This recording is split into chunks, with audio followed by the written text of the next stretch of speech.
Welcome to my lab presentation for Lab Assignment 5, which is also known as the Week 12 material. This presentation will focus on the oral cavity, the pharynx, nasal cavity, sinuses, and the eye. So, without further ado, let's get right into it.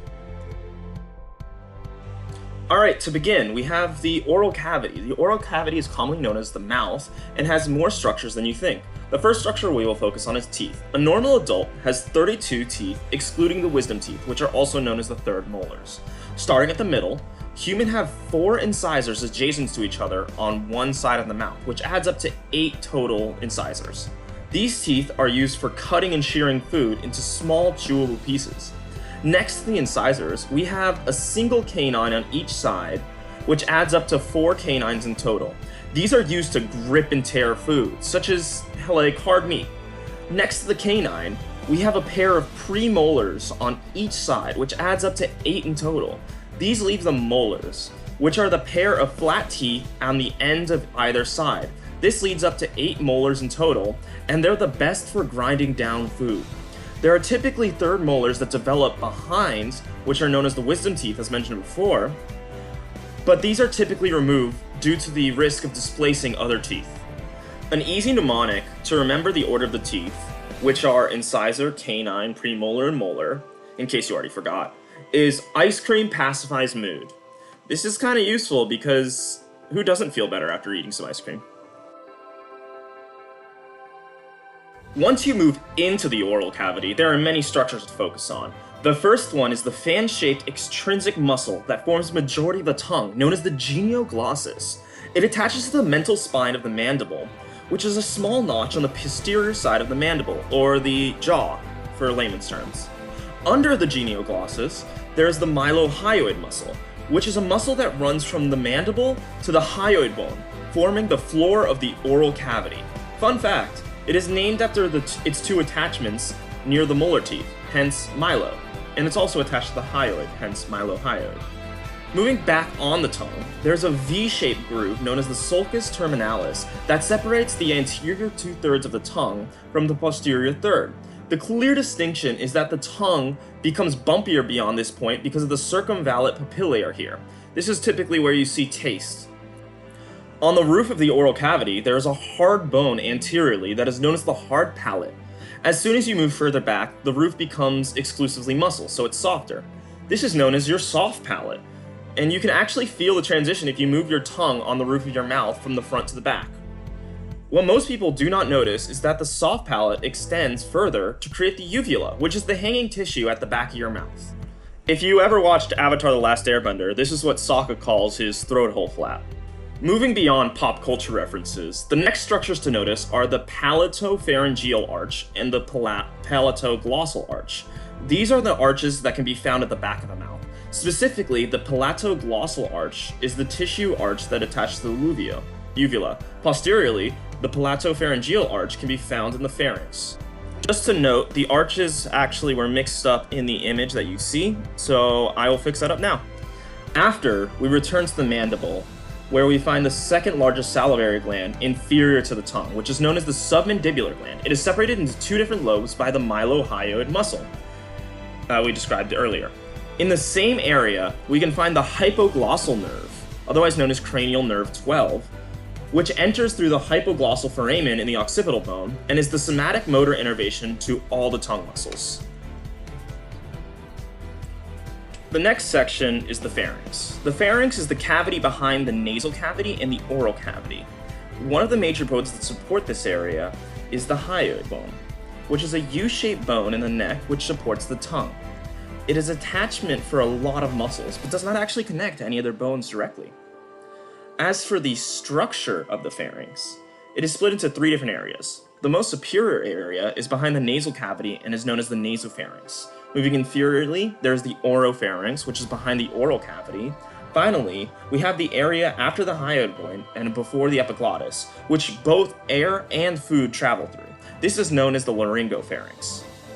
As for the muscles, we have the pharyngeal constrictor muscles, which are separated into superior, middle, and inferior constrictor muscles. These correspond to the different sections of the pharynx and help move food down the pharynx. Two remaining significant structures of the pharynx are the auditory tube opening and the superior cervical ganglion. The auditory tube opening, also known as the eustachian tube, is the tube that links the nasopharynx to the middle ear. This prevents air pressure and fluid from building up in your ear, also why you can pop your ears.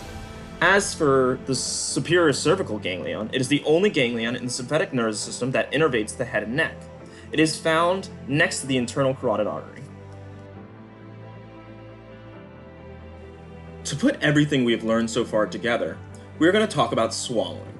When you eat your food, you begin to break it down mechanically using your teeth. While you are chewing, saliva from the submandibular gland along with the other salivary glands help break down the food by chemically degrading it, while surrounding it in saliva to help it travel down the GI tract easier. The food is now known as a bolus, and it is pushed into your pharynx to send to your stomach.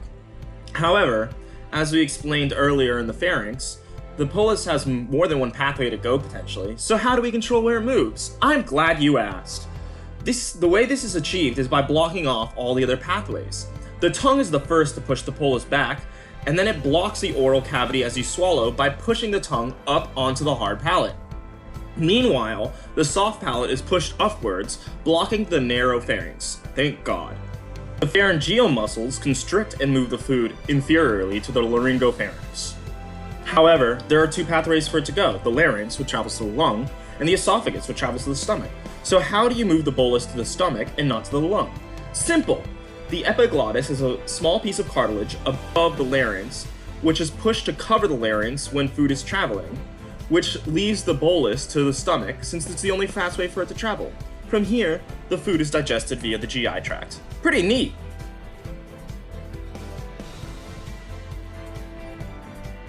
After the pharynx, there's the nasal cavity. The nasal cavity is pretty simple because it is a pathway for the air to reach the lungs. However, air from the outside can be potentially dry or even bring in foreign materials and potentially damage the lungs. As a result, we have mucosa to humidify the air and remove large particles from it. To ensure the air is humidified, there are concha, which are bones that increase the surface area. This means there is more mucosa to humidify the air. There are three separate conchas. The first two are the superior and middle concha, which are protrusions of the ethmoid bone. Meanwhile, the inferior conchae is separated bone. Each of these are covered by mucosa, which are named superior, middle, and inferior meatus, and cover their respective concha. The final part of the nasal cavity that we're going to focus on is the septal nasal cartilage, which is the cartilage that separates the two sides of the nose anteriorly. If you feel your nose, you'll feel it as the cartilage separating the majority of the outer nose. Just as a small thing to note, here is a coronal cut of the nasal pharynx epithelium, which shows the nasal septum in the center. In addition, it shows how the nasal cavity increases the surface area to humidify the air via the concha and the meatus. Around the nasal cavities are the sinuses. They help make the skull lighter and are surrounded in mucosa to help humidify the air. They even affect the voice slightly by resonating it. There are 4 in total, and they open to either meatuses or another region of the skull.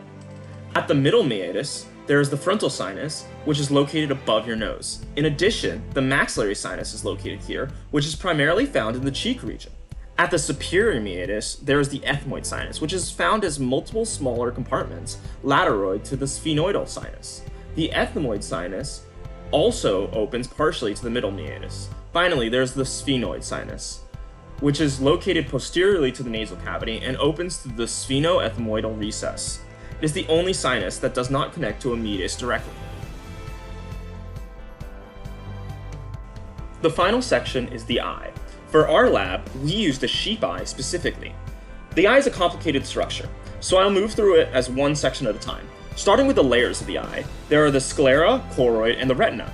The sclera is the outermost layer that is the white portion and provides protection for the eye. The choroid is the middle layer and it is very vascular. It is responsible for providing oxygen to the retina, which is the innermost layer that contains the photoreceptors such as rods and cones. In the sheep and other animals, there's a layer between the retina and choroid known as the tapetum lucidum. It is a black-blue structure that acts as a reflector. That's why if you shine a light into your cat's eye, it'll seem as if it's glowing. Moving it to the anterior section of the eye, you notice that the eye is no longer just white. This is because the sclera is replaced by a clear structure at the front, which is known as the cornea. Under the cornea, there is a muscle attached to the choroid, which is known as the iris. This is the colored section of the eye that can constrict or dilate. Under that, there is a large structure that is known as the lens. This changes the focal distances of the eye by refracting the light. It is held in place by zonubular fibers attached to ciliary bodies. The ciliary bodies are also attached to the choroid and are responsible for changing the structure of the lens. The area in front of the eye is known as the anterior cavity and is filled with aqueous humor. Meanwhile, the posterior cavity is the area behind the lens and is filled with vitreous humor. At the back of the eye, there is also an area known as the optic disc. This area is where the ganglion cell axons leave the eye, so there's no rods or cones to receive the light, leaving it as a blind spot. The optic disc leads to the optic nerve, which is the nerve that travels to the brain to analyze the information.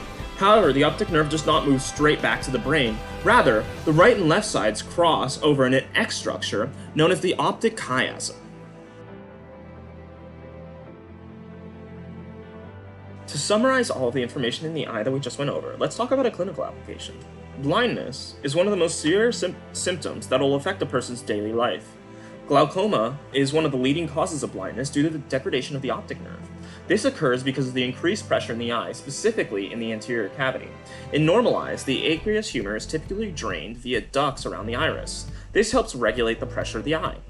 However, in glaucoma, these ducts are clogged, which results in pressure buildup. This eventually damages the optic nerve due to the pressure and leads to blindness. Just for the record, try to keep an eye out for any discomfort in your eye.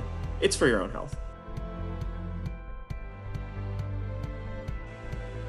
You now know all the material from week 12. You can review this by drawing out these structures we drew in our video yourself.